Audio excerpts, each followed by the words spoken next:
네, 안녕하세요. 오랜만에 이렇게 영상을 찍게 됐네요. 그래서 오늘은 취미에 대해서 한번 이야기를 해보려고 하는데요.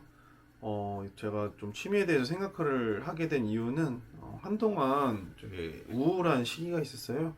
근데 사람이 또 우울하다 보면은 뭔가 주변에 흥미도 없어지고 또 아무것도 하기 싫어지고 뭘 해도 재미가 없고 그러잖아요. 그래서 평소에 뭔가 그래도 조금씩은 재미있는 활동을 했던 것 같은데 결국 아무것도 안 하고 축 처져 있게 되는 상황에서 이렇게 하면 정말 좀 큰일 나겠구나 그런 생각이 들어가지고 뭔가 좀 재밌는 걸 해봐야겠다 생각을 했는데 막상 다시 취미 생활을 하려고 보니까 내가 뭘 해야 기분이 좋은지 뭘 해야 좀 신이 나는지 그런 것들을 다시 생각하기가 어렵더라고요. 그래서 한 친구랑 이런 얘기를 좀 나눴어요. 무엇이 취미라고 할 수 있을까? 어떤 정의를 좀 찾아보려고 노력을 했는데 결론은 그런 거였어요. 뭔가 남이 시키지 않아도 내가 즐거워서 하는 일, 그리고 뭐 꾸준히 하고 있는 일을 이제 취미라고 정의를 하게 됐습니다. 그래서 이런 얘기를 하다 보니까 좀 심리학 개념이 생각이 나더라고요. 요즘은 그렇게 잘 쓰이고 있는 개념은 아니라고 알고 있는데 아마 뭐 심리학을 조금 접해보신 분들은 들어보실 수도 있어요.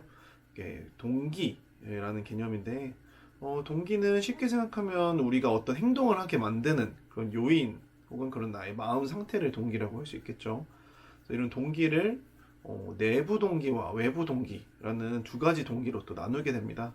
내부 동기라는 것은 뭔가 외적인 보상, 뭐 물질이나 어떤 누군가의 칭찬 이런 게 없이도 나 스스로가 너무 재밌고 행복해서 계속해서 일을 하게 만드는 그런 마음 상태를 얘기를 하고요. 외부 동기라는 것은 뭔가 내가 그렇게 뭐 하고 싶지 않건 하고 싶던 상관없이 뭔가 외적인 보상이 있기 때문에 그런 행동을 하게 만드는 좀 그런 마음 상태를 얘기를 하고 있습니다. 그런데 여기서 보통은 외부 동기를 조금 더 부정적으로 얘기를 하게 되는 것 같아요.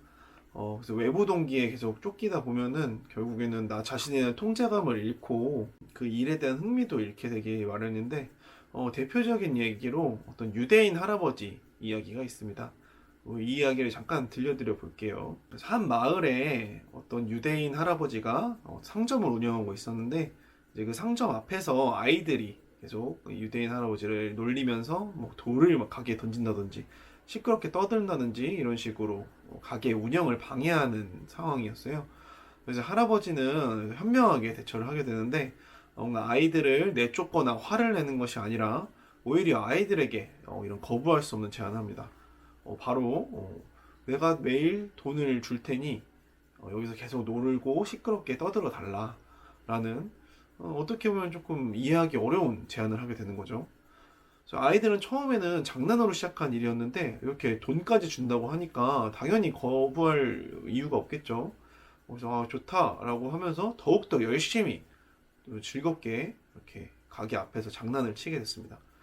그게 이제 하루 이틀 며칠씩 지속이 되다가 한 일주일쯤 됐을 때 이제 할아버지가 되게 미안한 표정을 지으면서 아이들한테 이렇게 말을 합니다. 미안한데 가게에 너무 사정이 좋지 않아서 더 이상 너네들한테 여태까지만큼 돈을 주긴 어려울 것 같다. 그래서 앞으로는 여태까지 주던 돈의 절반만큼의 돈만 줄 수 있을 것 같다. 라고 이야기를 하죠. 그래서 아이들은 어떻게 반응을 했을까요? 여기서 아이들은 우리는 그 정도의 돈을 받고는 여기서 더 이상 놀 수가 없다. 라고 하면서 이제 화를 내면서 다시는 그 가게 앞에 찾아오지 않게 됩니다. 재밌는 얘기 아닌가요? 저는 처음에 심리학 수업 시간 때 이 얘기를 듣고 나서 되게 재밌었던 기억이 나는데 미운 놈 떡 하나 준다라는 말도 어떻게 보면 좀 이런 내용에서 파생된 것이 아닐까라는 생각도 들었어요. 그래서 이 이야기에서 처음에 아이들은 단순히 이런 할아버지를 골려주고 싶다는 이런 내적 동기를 통해서 장난을 치게 되었는데요. 나중에는 이렇게 할아버지가 돈을 주게 됨으로써 나의 내적인 동기가 외적 보상에 영향을 받는 이렇게 외부 동기로 전환이 돼버린 거죠. 근데 그런 상황에서 이 외부 동기를 유발을 시키는 그런 금전이라는 것에 어떤 영향력이 줄어들면서 아이들은 결국에는 동기를 잃게 되고 가게 앞을 떠나게 되는 결과를 만들어내는 것이 이런 상황이었던 것 같습니다. 어떻게 보면 저희한테는 이런 직업 생활이 외부 동기로 인해서 이루어지고 있는 것 같아요. 예를 들면 저 같은 경우에도 제가 임상심리학이라는 학문을 아주 좋아해서 이렇게 대학원까지 나오고 수련 생활을 하고 있지만 결국에는 이것이 내가 월급을 받는 일이 되면서 내가 좀 이 월급을 받지 않는다면 좀 이 일은 별로 중요하지 않을 것 같다 라는 생각까지 하게 되는, 그래서 이건 내 내부 동기가 외부 동기화 되는 상황이 온 거죠. 그래서 오히려 내가 좋아하던 일을 직업으로 삼는 사람들이, 좋아하는 것은 취미로만 남겨둬야지 이렇게 직업으로 삼으면 너무 힘든 것 같다, 더 이상 재미로 즐길 수가 없다라고 하는 이야기들이 내부 동기와 외부 동기에 영향이 있을 수도 있을 것 같네요. 결국에는 우리는 아무래도 먹고 사는 게 중요하다 보니까 이렇게 외부 동기를 통한 삶을 살게 되면서 좀 나 스스로 좋아하는 것들을 하지 못하고 이런 외적인 보상에 이끌려서만 살다 보니까 결국에는 나 자신에 대한 통제감을 잃게 되고 좀 답답하고 울적해지고 재미가 없어지는 그런 상황까지 오게 되는 것 같습니다. 그래서 결론은 우리의 어떤 내부 동기를 자극할 수 있는 그런 것들을 찾아보자.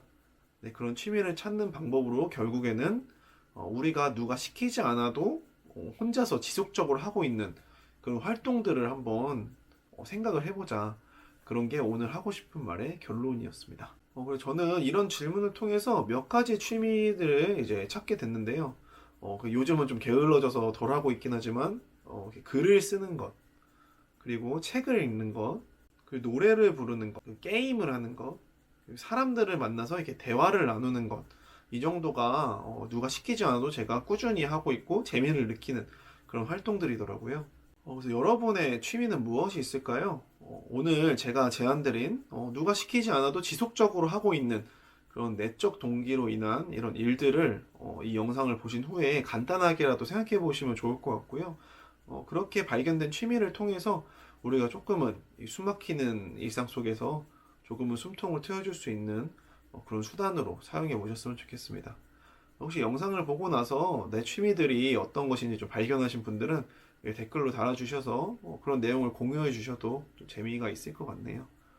네, 오늘 영상도 도움이 되셨을지 모르겠네요. 지금 영상을 찍고 있는 시점에서 다시 코로나 확진자들이 이제 많아지면서 또 제2의 대유행이다 라고 얘기를 하고 있는 상황인데, 다들 좀 답답하신 마음이 있겠지만 최대한 조금 외출을 자제하시고 집 안에서 즐길 수 있는 취미들을 찾으면서 조금이나마 이런 답답한 마음을 풀어보실 수 있으면 좋겠습니다. 이것으로 오늘 영상은 마치도록 하고 다음 영상에서 또 뵙도록 하겠습니다.